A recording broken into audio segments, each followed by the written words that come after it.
atin pong mga kaibigan, mga kababayan. Ako po ay bumabating muli ng isang mapagpalang araw sa ating lahat. At lalong-lalo na yung pong napakahilig mga magtanim at sa atin pong mga ginagawang video sa ating garden at sa iba pa nating mga ginagawa. Maraming salamat po sa panonood at sa mga nag-subscribe sa ating channel. Ngayon po, narito po muli ako sa aking garden at tayo po ay nag-uumpisa ng maghukay ng lupa dun po sa mga parte na sabi lang na unang namatay na yung iba nating mga tanim para naman yung lupa ay ating maihanda sa susunod na taniman.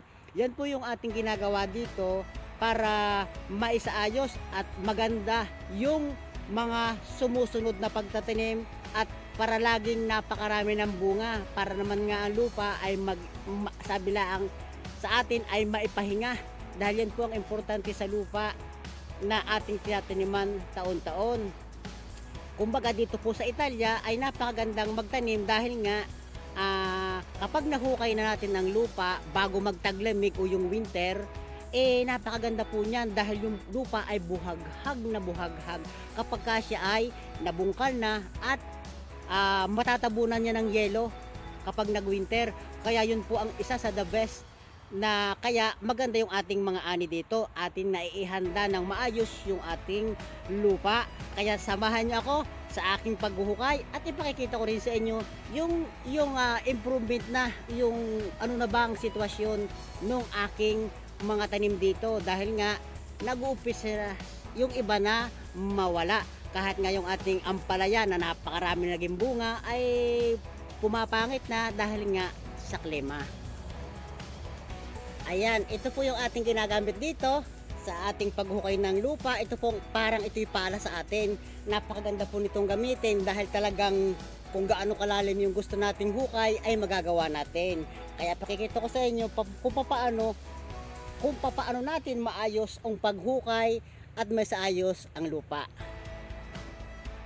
Ayan, ganito po ito ginagawa para kitang-kita nyo naman yung lupa.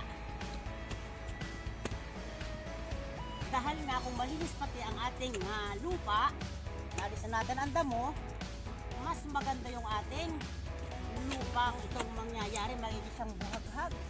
Kaya napakaaluan natin maghukay. Ito.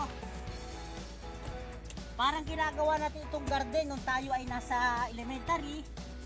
Uso pa nun yung pagka-garden, pinapatambok natin ang lupa. Itong ganito.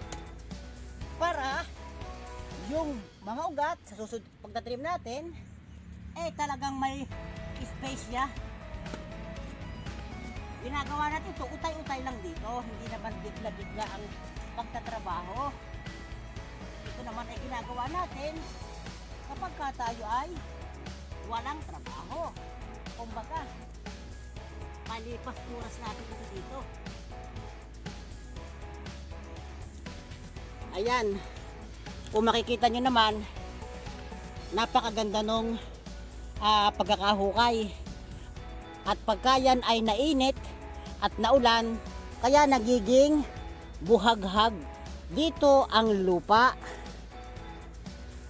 At kung mapapansin nyo, ito yung dating lupa pa, makikita naman yung tinatawag nating pinapaupo natin ang ating itinatanim sa matabang lupa. Ito, kitang-kita pa nga yung mga lupa nating inilagay dati. Yung matataba, hindi ho yan agad basta-basta nawawala. Kaya sa susunod, lalagyan uli natin ito ng matabang lupa. Kaya nananatiling mataba yung lupa dito. At kung mapapansin nyo, ito, yung ating ginagawang hukay dito. Halos lubog po yung ating ginagawang pala dito sa paghukay para nga naman mas maluwag yung magiging lupa natin natatanim sa susunod na pagtatanim.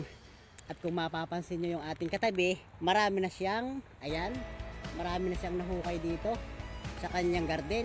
Ito po yung pagitan natin dito, makikita naman natin ang mga pagitan dito at yung ating mga ginamit na maingat nating tinatanggal ang mga ito sa mga puno ng kamatis. Ito pangkaraniwang ginagamit natin at ito yung ating mga pantali na alam natin na yan ay lagi natin pakikinabangan pa ng matagal. Kaya pakikita ko sa inyo yung mga kamatis ko ditong ibang natitira. Dahil nga sabi lang ay marami na ang namatay at kinakailangan natin na ito ay utay-utay nating inaalis kapag tayo ay walang ginagawa. Ito yung kamatis natin, halos patay na siya, pero may mga bunga pa siya nating makukuha. Talagang wala na, kaya utay-utay natin itong nililinisan. At kung mapapasin nyo itong ating ampalaya, kapag lumalamig na, ito ang nagiging resulta.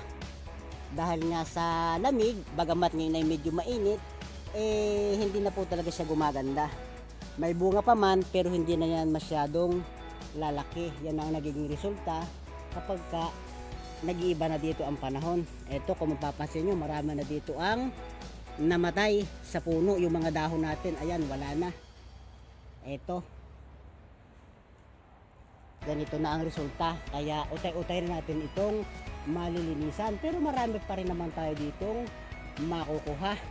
At sabi lang, habang tayo nagpapahinga dito, ito ang ating ginagawa dito. Marami tayong, sabi lang ay mautay-utay ditong gawin.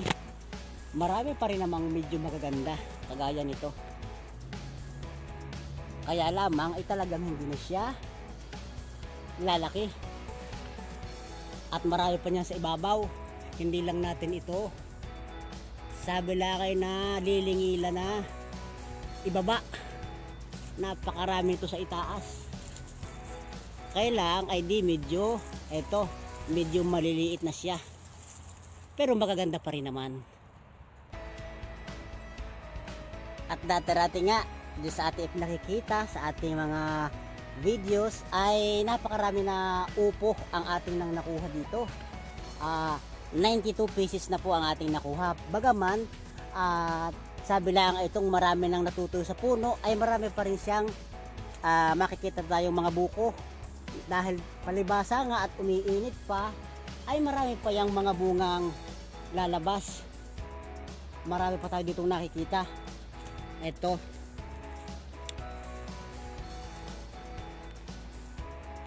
Ito, mga yan. Kabit-kabit pa rin yan. Pero hindi na siyempre siya lalaki katulad nung dati. Eto, dami ng buko nito. Ayan, pag may ilang araw yan, ay nako, madami na naman tayong madadalahang mga kababayan. Ayan oh, dami ng buko. Kung minsan nga lamang, sinasabi na wag nating hihipuin kapag maliit pa. Dahil talaga namang naluluoy, sabi lang ay hindi siya tumutuloy kapag nahipo natin kapag maliit pa. Pero kapag naman medyo malaki na, ay okay na. O kahit saan, meron tayong nakikitang itong buko na ito.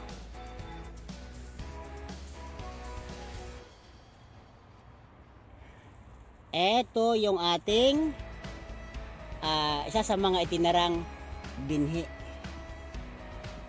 na ampalaya. At yung ating binhing patula. Ito sa parte na ito, medyo marami pa siyang bunga. Pero marami na tayo dito makikitang ganito. Ito yung mga sirana. Marami na ditong mga nasira dahil nga sa sobrang ulan nung mga nakalipas na 2 linggo. Ito, may upo pa tayo dito makukuha. Okay na ang size nito. Pwede na.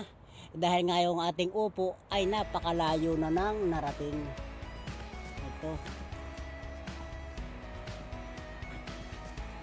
Itong mga bunga na ito, kailangan ito ay ating ibinababa at para natin nakikita. Dahil kung minsan nahihinog ay hindi natin napapansin. Kapag hindi natin siya na ibaba, marami na rin nga naman dito po ang mga nasira sa ating mga ampalaya na ito. at yung ating gabi. Ayan. Yung ating mga katabi ditong mga Italiano ay talagang sila curious. Kapag ka nakikita itong ating gabi na ito, sinasabi nila na para daw tenga ng elepante. Para nga naman tenga ito ng elepante. Kaya sila tuwan-tuwa dito. Ayan.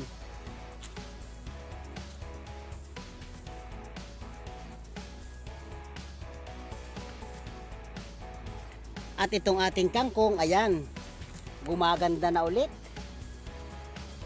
Bumiberde na ulit. Dahil nga, umiinit pa. Kaya marami pa ulit tayo ditong makukuha. Napakarami na po tayong nabigyan nitong ating kangkong na ito. At kung hahaba pang init, ay mas marami pa tayo ditong makukuha. At itong ating sitaw, halos wala na. Kaya ang kasunod naman ito, yung sinasabi natin dati na ating patula. Ayan, kita nyo naman, no? Giti na ang mga bulaklak ng ating patula. Ayan. Ang mga bulaklak, naglabas na. Kaya sana naman marami rin tayo ditong makuha sa ating patula na ito.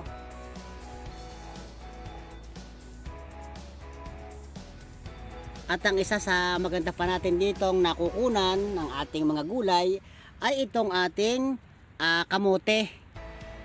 Napakaganda pa niya at napakarami pang talbos ang atin ditong makukuha. Buongiorno, come va? Bene, bene. Adesso sta bene a vangare. Questo sì, tempo. no, io adesso vado a metterci nei broccoli. Ah, ok.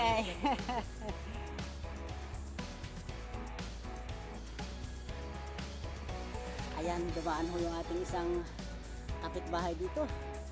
Alam naman natin na yung mga matatanda, unang-una ay yan ang kanilang isang libangan.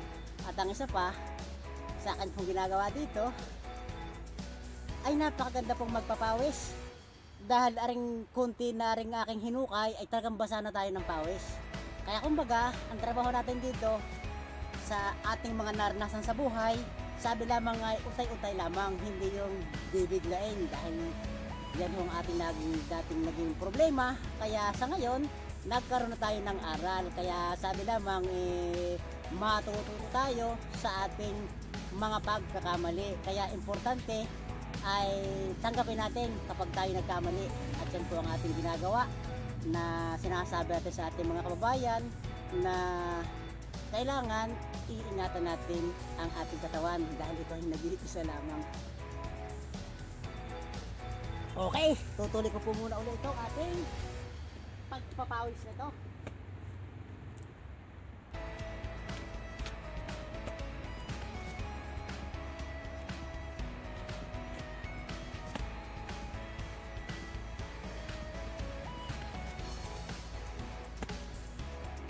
Dahil nga sa ngayon no, ay napakaganda ng lupa ngayon na hukayin.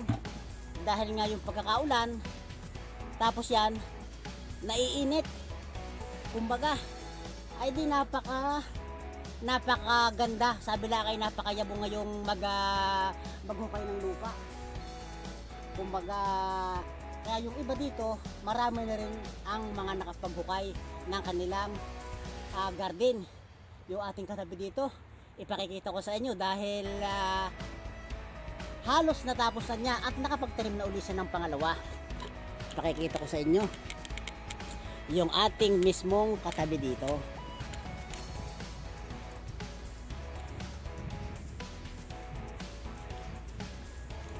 Ayan po yung kanyang garden. Kumbaga, yan ay nakahanda na sa susunod na pagtatanim. Kaya mas maganda kung ating mahuhukay bago mag-winter. Tayo naman ay magtatapon ng ating inipon na basura dito. At mabuti tayo nakakita ng ating pagsasaka.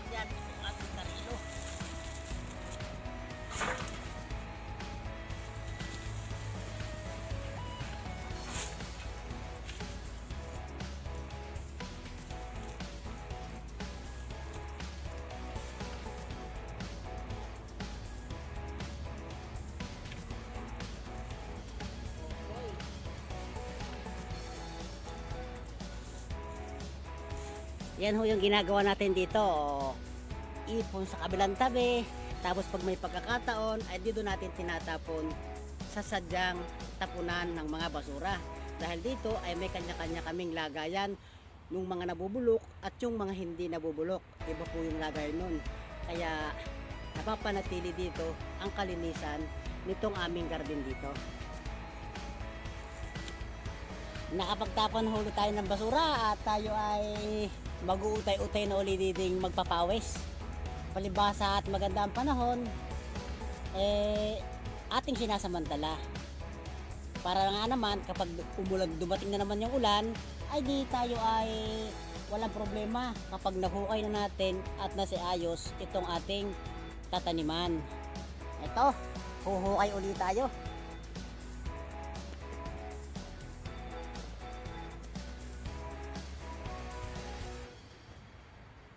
Napakagandang hukayin mo ng lupa kapag kaganito. Napakayabon niya. Simple lamang siyang gawin. Ito.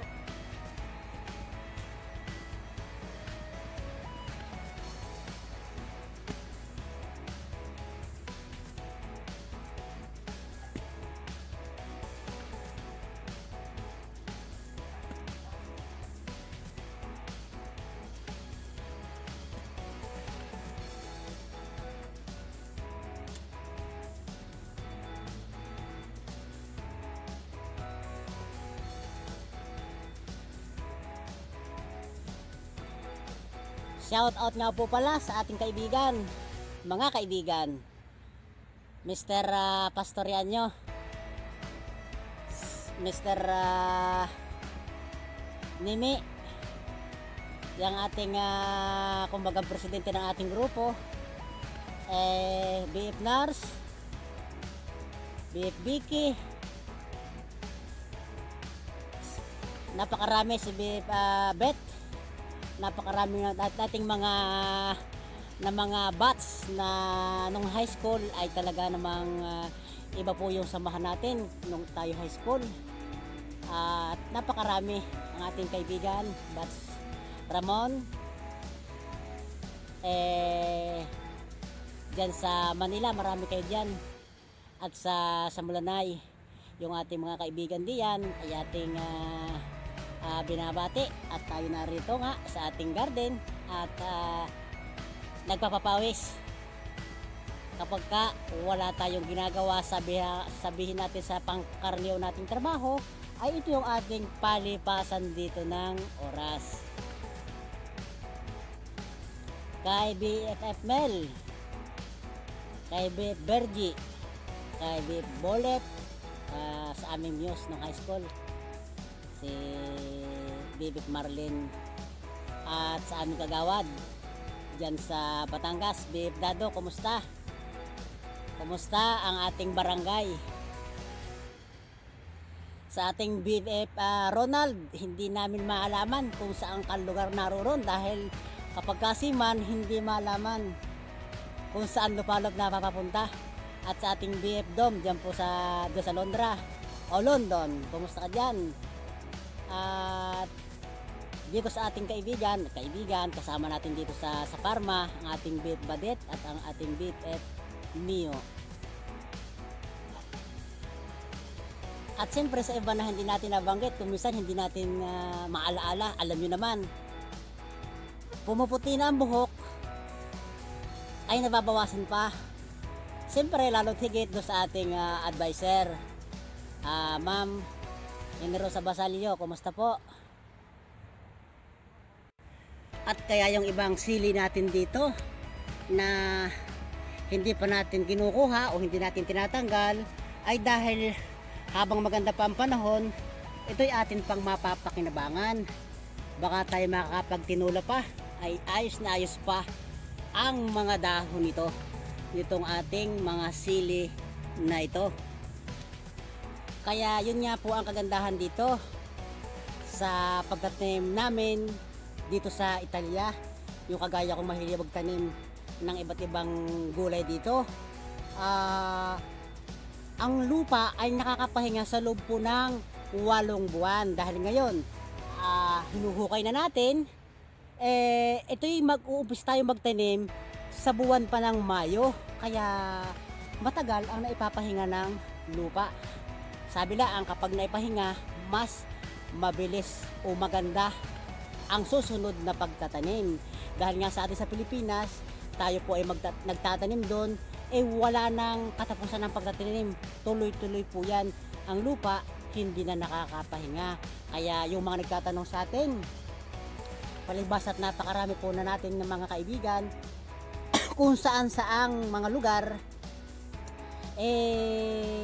sinasabi nila bakit ang taba at ang gaganda ng ating mga tanim. Ay kaya yan, doon po sa ating mga naunang video, ito nakikita po natin doon. At ngayon pa lang, ayan, yung mga hindi pa nakakapanood, yan po ang ating ginagawa. Inihahanda ng maayos ang lupa. Ano man po natin bagay na dapat ginagawa, siyempre dapat ating pinaghahandaan para maganda ang resulta. Dito po ay napakalamok, kaya yun ang problema dito. Kapag ganito, napakarami ng mga lamok. Kaya sabi lang ay talagang sakripisyo ang mag-garden dito. Kaya kahit mainit, siguro iba nagtatanong, ba't kaya ako naka-long sleeve? Dahil nga po sa sobrang dami ng lamok. Yung iba dito, kung mapapasin nyo, kung nandito kayo, mga hubad sila, lalo na yung mga Italyano dito. Mahilig silang hubad dahil nga sila ay naiinitan. Palibas at sanay tayo sa atin. Kahit mainit, naka-long sleeve, ayaw daw mangitim. Pero sa totoo lang, kaya ako naka-long sleeve, gawa ng sobrang dami ng lamok dito. Kaya napakasarap po dito ng magtanim. Napakaganda po nitong ating ginagawa ngayon nga. At dahil nga kapag ka ito ating nahukay na at tapos nainit, ay talaga pong napakaganda ng lupa. Tapos mauulan, ayan, tapos dadating nga ang yelo, matatabunan. Kaya susunod na pagbalik natin dito sa pagtatanim ay napakaaluan na yang hukayan. Yan po ay atin muling huhukayin. Hindi pag nahukay ng ganyan, okay na. Yan po ay ating papasadahan pa uli ng isa para sa ganun ay talagang yung lupa, kumbaga talagang halong-halo. Kumbaga sa paggawa ng bahay, di ho ba, ang semento, buhangin, graba, kailangan ay inaayos ng halo para matibay. Ganon din po sa ating ginagawang pagtatim, at yan ay lagi natin pinag-aaralan. Ano nga ba ang mas magandang paraan para mas lalong mabunga yung ating magiging ani. Ito, kagaya ng ating ginagawa na ito, napakagandang maghukay ng lupa kapag ganito. At saka mas maganda kapag malinis yung ating hinuhukay na lupa, walang damo. Dahil nga, inukur natin munang alisin ay siyempre yung damo para napakagandang maghukay ng lupa.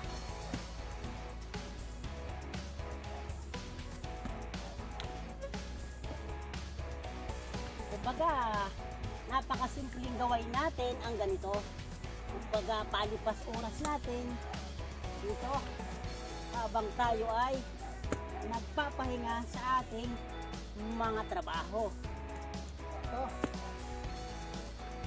kailangan ay medyo malalim ang ating hukay. Ito, yung bang lubog ang ating pala, kita nyo naman lubog siya. Kaya napakaganda ng lupa kapag ating ialsa.